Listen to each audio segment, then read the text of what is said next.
जय श्री कृष्ण मित्रों, आपका स्वागत है मेरे YouTube चैनल पर। राशिफल 2025 इसके बारे में मेरे मित्रों ने मेरे से भी कहा कि आप राशिफल 2025 के ऊपर कोई वीडियो बनाइए। मैं जनरली राशिफल पर अभी तक मैंने कोई वीडियो बनाया नहीं है। गोचर ग्रह क्योंकि प्रत्येक व्यक्ति का अलग अलग होता है। एक राशि में बहुत व्यक्ति पैदा होते हैं एक ही समय में और एक ही दिन, बहुत सारे व्यक्ति हैं। उन सब का राशिफल एक साथ लिख देना पूरे विश्व के लोगों का तो एक हास्यास्पद स्थिति आती है। तो मैं आपको राशिफल फिर भी, क्योंकि राशिफल की हमारे यहाँ देखने की बड़ी परंपरा है और बड़े चाव से राशिफल देखा जाता है। हम भी बचपन में जब अखबार में आता था तो अपनी राशि सबसे पहले वहीं देखते थे, आज क्या लिखा है।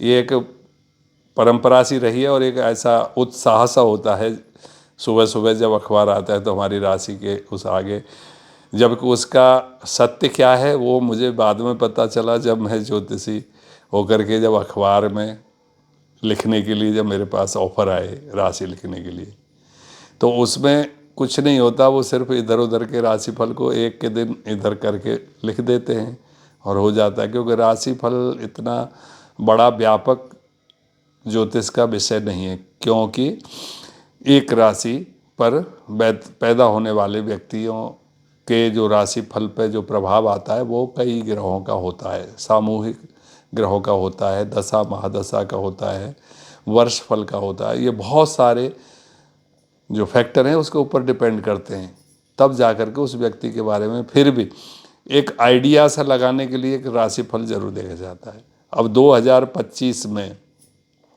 जो 3 जो बड़े ग्रह हैं उनका गोचर हो रहा है, मतलब ट्रांजिशन हो रहा है एक राशि से दूसरी राशि में। पहले हैं गुरु, दूसरे हैं शनि और तीसरे राहु केतु। क्योंकि गुरु प्रत्येक वर्ष राशि चेंज करते हैं और शनि 2.5 साल में राशि चेंज करते हैं। तो ये साल 2025 बहुत ही महत्वपूर्ण है क्योंकि इसमें शनि अपनी राशि चेंज कर रहे हैं। तो कुछ राशियों पर इसका विशेष प्रभाव पड़ेगा, कुछ पर अनुकूल और कुछ पर प्रतिकूल। अब मैं आपको एक एक राशि के बारे में बताऊंगा। सबसे पहले मैं आपको ये बता दूं कि जो राशिफल मैं बताने जा रहा हूं वो राशिफल आप इस तरह से देख सकते हो, एक सूचना मात्र।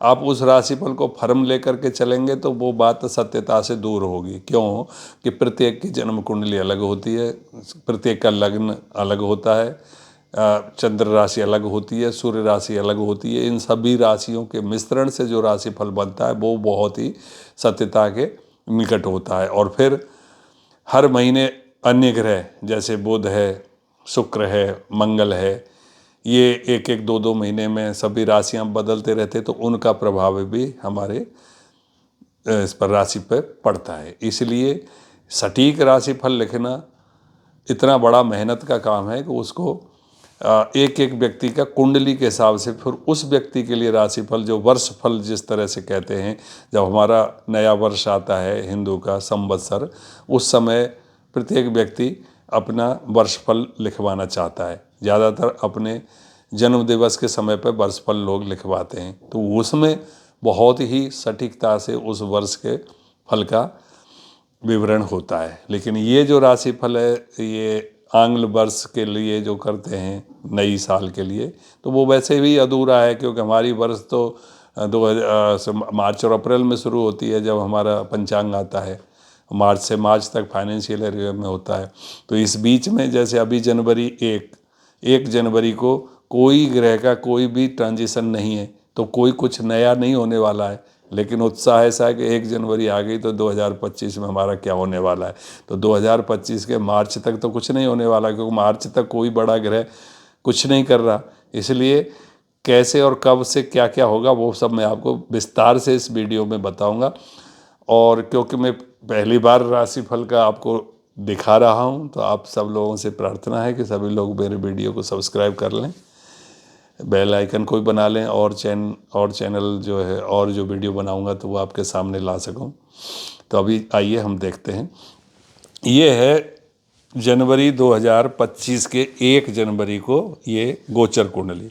कि 1 जनवरी 2025 को कौन कौन से ग्रह कहाँ रहेंगे। मैंने मेष लग्न की कुंडली बनाई है, लेकिन सभी ग्रह अपनी अपनी राशियों में यहाँ विराजमान हैं। बृहस्पति वृषभ राशि में है, राहु मीन राशि में, शुक्र और शनि कुंभ राशि में, चंद्रमा मकर में, सूर्य धनु में और बुध अष्टम में, और केतु यहाँ पर आपका छठे भाव में 6 राशि में है, मतलब कन्या राशि में केतु चल रहे हैं।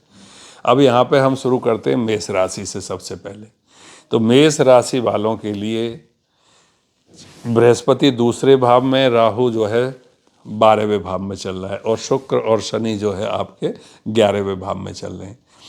तो इस हिसाब से अगर मेष राशि की बात करें तो 1 जनवरी से लेके जब तक ये यहाँ पर ये ट्रांजिशन का समय जो पीछे लिखा है कि गुरु मिथुन 14 मई से चेंज करेंगे मिथुन राशि में रात को 11:20 पे, तो वो पीरियड तक ये समय, क्योंकि गुरु यहाँ दूसरे भाव में रहेगा, राहु इसके 12वें भाव में, तो मेष राशि का ये 3 महीने का पीरियड में कोई बदलाव नहीं आने वाला। जैसा चल रहा है वैसा चल रहेगा पिछले से। हाँ, 14 मई के बाद मेष राशि वालों के लिए बृहस्पति तीसरे भाव में आ जाएंगे और राहु वहीं रहेंगे, शनि वहीं रहेंगे। तो तीसरे भाव में बृहस्पति का गोचर होने से आपका भाई बहनों से सहयोग बढ़ेगा। जिनका अपने भाई बहनों के साथ कुछ पिछले दिनों से मनमुटाव चल रहा हो तो उनका उत्साह में ज़्यादा वृद्धि आ जाएगी। अगर आप कहीं पे जॉब वगैरह कर रहे हैं तो वहाँ पे उत्साह आपका बहुत बढ़ जाएगा और अपना जो आउटपुट है वो ज़्यादा दे पाएंगे। और ये आपका कंटिन्यूस रहेगा जब तक बृहस्पति आपका मिथुन राशि में रहेगा। बृहस्पति कर्क राशि में जाएंगे 18 अक्टूबर 2025 को, तो 18 अक्टूबर तक आपका ये फल रहेगा। और 18 अक्टूबर से बृहस्पति कर्क राशि में जाने पर बृहस्पति आपसे चतुर्थ भाव में हो जाएगा। बृहस्पति जब आपकी राशि से चौथे भाव में वो करते हैं तो वाहन भूमि आदि से तो लाभ दिखाते हैं, परंतु कुछ अड़चने और ये भी चीज़ें आ सकती हैं। स्वास्थ्य के लिए आपका मेष राशि ठीक रहेगा। अब मैं वृषभ राशि की बात करता हूँ तो वृषभ राशि में दूसरे भाव में बृहस्पति आपके लग्न में चल रहे हैं, और लग्न में बृहस्पति होए तो आपका स्वास्थ्य के लिए थोड़ा खराब रहता है। लेकिन जब आपका दूसरे भाव में आ जाएंगे मिथुन राशि में 14 मई से, तो 14 मई के लिए आपका दूसरे भाव में बृहस्पति आने से आपके कुटुंब परिवार में सहयोग बढ़ेगा, आपका धन आदि का आगमन होगा। ये सारी चीज़ें मैं आपको एक बृहस्पति के गोचर के हिसाब से बता रहा हूँ। बाकी और ग्रहों का भी इस पर मिला जुला प्रभाव रहता है। उन प्रभाव को आप नगण्य मानते हुए केवल बृहस्पति के गोचर को लेंगे तो ये फल रहेंगे। अगर शनि की बात करते हैं तो आपका वृषभ राशि से शनि आपका 7, 8, 9, 10वें भाव में चल रहे हैं। तो 10वें भाव में शनि होता है तो आपके प्रोफेशन में कुछ बाधाएं होती हैं, मेहनत ज़्यादा करनी पड़ती है, आपके जो बॉस वगैरह हैं वो आप पे दबाव ज़्यादा डालेंगे। लेकिन जैसे ही शनि आपका 29 मार्च 2025 से मीन राशि में जाएंगे तो आपका ये जो दबाव है बॉस वाला वो समाप्त हो जाएगा और शनि आपको बहुत सुंदर रिजल्ट देना शुरू करेंगे। तो 29 मार्च 2025 से वृषभ राशि वालों के लिए बहुत अच्छा होने वाला है। आते हैं हम मिथुन राशि पर। अब मिथुन राशि की हम बात करते हैं तो मिथुन राशि में मई से बृहस्पति ट्रांजिट होकर के आएंगे। इस समय बृहस्पति आपके द्वादश भाव से गुजर रहे हैं। जो लोग विदेश में हैं वो अपना अच्छा कर पाएंगे। लेकिन जब बृहस्पति आपके लग्न में आ जाएंगे मित्र, जो आपके मई में 14 मई 2025 से, तो उस समय से आपके लिए थोड़ा स्वास्थ्य के लिए सतर्क रहना पड़ेगा। लेकिन दूसरे ग्रह आपको सपोर्ट करते तो उतना चिंता की बात नहीं है। बात करते हैं कर्क राशि की। कर्क राशि से इस समय पे शनि महाराज जो अष्टम भाव में चल रहे हैं और बृहस्पति आपके 9, 10, 11 में चल रहे हैं, 11वें भाव में। तो बृहस्पति कर्क राशि वालों के लिए बहुत अच्छा रिजल्ट दे रहे हैं इस समय पे। 11वें भाव में सभी ग्रह बहुत अच्छा रिजल्ट करते हैं, लाभ कराते हैं और जहाँ भी कहीं हाथ डालते हैं वहाँ पे आपका काम अच्छा होता है। लेकिन शनि अष्टम भाव में जो ढैया का जो शनि बोलते हैं वो नेस्ट फल करता है, जो स्वास्थ्य के लिए भी खराब है और कुछ एक्सीडेंट इंसिडेंट वगैरह होने के चांसेस रहते हैं। इसलिए कर्क राशि वालों को सावधान रहना चाहिए 29 मार्च 2025 तक। 29 मार्च 2025 से कर्क राशि के लिए शनि का जो ट्रांजिशन है शुरू हो जाएगा नवम भाव से। नवम भाव भाग्य का है, पिताजी का है। तो कर्क राशि वालों के पिताजी के साथ अनबन हो सकती है। कब से? जब शनि मार्च में 29 मार्च को ट्रांजिट कर जाएंगे। और दूसरा बात, भाग्य में बाधा अवरोध डालना शुरू करते हैं। एक तरफ से अष्टम भाव का जो स्वास्थ्य संबंधी रिजल्ट था वो ठीक हो जाएगा, दूसरी तरफ नवमें भाव का रिजल्ट खराब होना शुरू हो जाएगा। ऐसा कर्क राशि वालों का। सिंह राशि वालों की बात करें तो सिंह राशि वालों के लिए इस समय शनि 7वें भाव में चल रहे हैं, तो ये पिछले 2-2.5 वर्ष से 7वें भाव के जो फल हैं वो प्रभावित हो रहे हैं। 7वां भाव पत्नी का होता है, स्त्रियों के लिए पति का होता है, तो वैवाहिक जीवनों में प्रॉब्लम आती हैं, थोड़े बहुत झगड़े फसाद हो सकते हैं। और दूसरी बात, जिनकी शादियां नहीं हुई हैं तो उनको शादी में देरी कराता है 7वें भाव में शनि, जब तक 7वें भाव से चल रहा है। या जो शादी करना चाहते हैं तो वो कुछ न कुछ कारण से शादी रुक जाती है। वो ऐसे स्थिति शनि की सिंह राशि वालों की बनी हुई है। लेकिन ये 29 मार्च के बाद ये स्थिति सुधर जाएगी। 7वां भाव क्लियर होकर वो अष्टम में चले जाएंगे। अष्टम में स्वास्थ्य का ध्यान करें 29 मार्च के बाद सिंह राशि वाले, उसके बाद पूरा साल ठीक रहेगा। आते हैं केतु की 6ठे भाव में। केतु कन्या राशि में केतु बैठे हुए हैं। अब कन्या राशि वालों की बात कर रहे हैं तो हम कन्या राशि वालों के 7वें भाव में राहु चल रहा है इस समय। उनका भी वैवाहिक जीवन में प्रॉब्लम चल रही होगी, जो कि राहु के कुंभ राशि में 29 मई को वापस आएंगे, तब उनका 7वां भाव क्लियर हो जाएगा। केतु 6ठे भाव वाले कन्या राशि वालों का जो बृहस्पति है वो इस समय पे चल रहा है 7, 8, 9वें भाव में। 9वें भाव का बृहस्पति बहुत सुंदर फल दे रहा है। शादी विवाह के मंगल उत्सव घर में रहेंगे। और जब ये बृहस्पति 10वें भाव में आएगा तो जो प्रोफेशन, मतलब जिनका प्रोफेशन टीचर का है, पढ़ाने का है, उनके लिए बहुत लाभ देगा आपका 14 मई 2025 के बाद कन्या राशि वालों के लिए। अब हम तुला राशि की बात करते हैं तो तुला राशि में कोई भी ग्रह इस समय पे नहीं है, लेकिन तुला राशि से हम बृहस्पति की बात करेंगे तो तुला राशि से अष्टम में बृहस्पति चल रहे हैं इस समय पे, जो पिछले 1 साल से नेष्ट फल दे रहे हैं। कहीं भी हाथ डालते हैं तो नुकसान हो जा रहा है। स्वास्थ्य भी सही नहीं रहता है, बीच बीच में स्वास्थ्य खराब होता रहता है, एक्सीडेंट इंसिडेंट के चांसेस बनते हैं। लेकिन बृहस्पति जैसे ही मिथुन में आएंगे मई के बाद, ये सारी समस्या जो 1 साल से आपको चल रही है वो समाप्त हो जाएगी। यहाँ पर 7 में शनि की बात करते हैं तो 1, 2, 3, 4, 5 में इस समय शनि चल रहे हैं, तो जो प्रेम विवाह वगैरह जिसके इस तरह से प्रेम रिलेशंस अफेयर्स जो हैं उनको प्रॉब्लम इसमें चल रही होगी, जो कि शनि के मार्च के बाद वो प्रॉब्लम सॉल्व हो जाएगी, क्योंकि ये 1, 2, 3, 4, 5 6ठे भाव में शनि आ जाएंगे। और 6ठे भाव का शनि आपको सभी चीज़ों में सफलता दिलाएगा। वृश्चिक राशि की बात करते हैं तो वृश्चिक राशि में बैठे हुए हैं बुध, और वृश्चिक राशि से 7वें भाव में चल रहे हैं बृहस्पति। अभी कोई समस्या नहीं है, लेकिन ये वृश्चिक राशि वालों के लिए मई के बाद वैवाहिक संबंधों में सतर्कता बरतें, वहाँ पे अड़चने और झगड़े होने की संभावना है।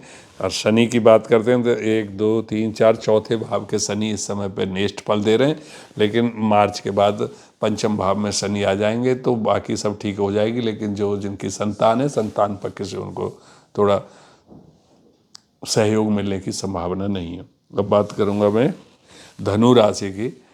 धनु राशि इस समय पे धनु राशि में सूर्य चल रहे हैं जो 14 जनवरी तक चलेंगे, और धनु राशि से शनि 3रे भाव में चल रहे हैं। 3रे भाव में ये शनि पिछले 2.5 साल से चल रहे हैं। 3रे भाव के शनि बहुत अच्छा रिजल्ट करते हैं, इसमें आपको उत्साह बना रहता है, जहाँ भी आप हाथ डालते हैं वहाँ पे बहुत काम कर पाते हो, आउटपुट निकाल पाते हो। लेकिन ये 29 मार्च के बाद शनि 4थे भाव में जाएंगे तो 4थे भाव में फल नेष्ट करना शुरू कर देंगे।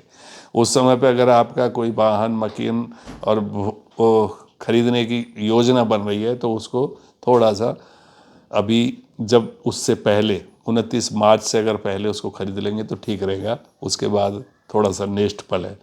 और धनु राशि वालों के लिए बृहस्पति 6ठे भाव से गुजर रहे हैं और मई के बाद वो 7वें में आ जाएंगे। तो छठे और भाव का दोनों का मिला जुला रिजल्ट मिलेगा। छठा भाव रिपु का है, इसमें छठे भाव से बृहस्पति का अपनी राशि से छठे भाव से अच्छा फल नहीं होता है। 7वें भाव में आएंगे तो शादी विवाह मंगल ये चीज़ें बन जाएंगी। अब आते हैं मकर राशि पर। मकर राशि से शनि जो है दूसरे भाव में चल रहे हैं समय पे कुंभ में, और मकर राशि वालों को 7.5 चल रही है। अब ये 7.5 मकर राशि वालों की समाप्त होने वाली है जैसे ही शनि आपका मार्च में चले जाएंगे। जो पिछले 7.5 साल से जो आपको ये परेशान कर रहे हैं शनि, वो समाप्त हो जाएगी और आपको 7.5 से अब आकर के छुटकारा मिल रहा है। लेकिन दूसरे जो मीन राशि वाले हैं उनकी 7.5 बीच में कुंभ की अभी 2.5 साल पहले शुरू हुई थी, अब मीन की शुरू हो जाएगी, लेकिन कर्क इसकी मकर की समाप्त हो जाएगी। तो मकर राशि वालों को खुशी मनाना चाहिए कि जो 7.5 से जिसके कारण से आपका जॉब और बहुत सारी चीज़ें प्रभावित थी वो समाप्त हो जाएंगी। ये 7.5 का जो प्रभाव है प्रत्येक राशि पे एक जैसा नहीं होता, वो कुंडली में शनि की क्या पोजीशन है उसके हिसाब से वो रिजल्ट होता है। क्योंकि 7.5 में कभी कभी बहुत अच्छा रिजल्ट भी मिलता है, वो उन लोगों को मिलता है जिनका शनि बहुत ही योग कारक होता है। लेकिन शनि अगर कुंडली में ठीक नहीं है तो 7.5 में समस्याएं आती हैं। बात करूंगा मैं कुंभ राशि की, क्योंकि कुंभ राशि के मध्य में 7.5 चल रही है इस समय पे, जो कि अभी उतरती 7.5 आपको 29 मार्च से शुरू हो जाएगी। जब से 7.5 शुरू हुई है तब से कुछ अड़चनें आपको आना शुरू हुई होंगी, क्योंकि आपकी ही राशि में शनि का जो गोचर चल रहा है वो नेष्ट है। लेकिन द्वादश भाव में दूसरे भाव में शनि जैसे ही गुजरेंगे आपके, वो वे 29 मार्च के बाद, तो धन में अवरोध कर सकते हैं, कुटुंब में कलह पैदा हो सकती है, स्वास्थ्य को भी खराब कर सकते हैं। और क्योंकि कुंभ राशि वालों के लिए जो बृहस्पति हैं वो भी चौथे भाव से गुजर रहे हैं पिछले साल से, और इधर 7.5 भी चल रही है, तो दोनों चीज़ों को मिला करके उनके पास डबल इम्पैक्ट पड़ा हुआ है। परंतु 29 मार्च और 14 मई के बाद ये दोनों ही ग्रह उस राशि से हट जाएंगे। बृहस्पति उनके 1 2 3 4 5वें भाव में आ जाएंगे। 5वें भाव में उनको अगर कोई संतान वगैरह में अवरोध आ रहा है तो वो संतान भी हो जाएगी, और प्रेम विवाह वगैरह इनमें अगर किसी का अवरोध आ रहा है तो वो स्थिति क्लियर हो जाएगी। ये आगे आपके कुंभ राशि की। अब लास्ट वाली राशि मीन राशि। मीन राशि में राहु है इस समय पे, और राहु मीन राशि में होने के कारण आपके स्वास्थ्य में भी प्रॉब्लम कर रहे होंगे। और बृहस्पति तीसरे भाव में चल रहे हैं जो अच्छा रिजल्ट कर रहे हैं, लेकिन वो चौथे भाव में मई से होने वाले हैं। तो मीन राशि को मई के बाद का समय ठीक नहीं है, उससे पहले समय ठीक है। और क्योंकि बृहस्पति पूरी साल जो है मीन राशि में रहेंगे, लेकिन लास्ट में बृहस्पति कर्क राशि में अक्टूबर के बाद चले जाएंगे 1 महीने के लिए, 1 महीने से भी कम समय के लिए। तो उस समय थोड़ा सा आपको रिलीफ मिल सकता है, बाकी तो ये रिजल्ट पूरी साल ऐसा ही रहने वाला है। हाँ, राहु का कुंभ में 29 मई को प्रवेश होगा, उसी समय अपने केतु भी सिंह राशि में प्रवेश करेंगे। तो राहु और केतु का ट्रांजिशन भी मई के महीने में सभी राशियों पे अनुकूल और प्रतिकूल प्रभाव अपने स्थान के हिसाब से डालेगा, जो मैंने आपको अभी इस वीडियो के अंदर कवर नहीं किया। उसके लिए कोई अलग से वीडियो राहु केतु के गोचर के लिए बना देंगे, और इस तरह से आप अपने नव वर्ष में इस राशि के फल को आप आजमा सकते हो। वैसे मैंने आपको बताया है कि राशि फल का महत्व अपने संवत्सर से शुरू होता है, वर्ष फल से शुरू होता है। अपनी भारतीय संस्कृति को आप अपनाएं, क्योंकि संवत्सर का फल बहुत बहुत सटीक माना गया और आज भी होता है। क्योंकि अगला वर्ष जो है मंगल राजा उसके बन रहे हैं, और मंगल राजा होने से अगले वर्ष बहुत ये युद्ध और ये उत्पात और बहुत सारी अनिष्ट घटनाएं होने की आशंका है, जिसका हम नव वर्ष के समय पर वो वर्ष भर विस्तार से बताएंगे। इसको ज़्यादा ना बढ़ाते हुए अब मैं इस वीडियो को समाप्त करता हूँ। आपसे फिर से आग्रह है कि जिन लोगों ने अभी चैनल सब्सक्राइब नहीं किया है तो वो कृपया सब्सक्राइब कर लें। इस ज्योतिष के अलावा मेरे चैनल पर रामायण, गीता, भागवत और ये अन्य आध्यात्मिक भारतीय संस्कृति, दर्शन, इसके वीडियो आपको मिलेंगे। तो इसलिए आप सब्सक्राइब भी करें, कमेंट करें और लाइक करें, अपने दोस्तों को शेयर ज़रूर करें। जय श्री कृष्ण, जय भारत।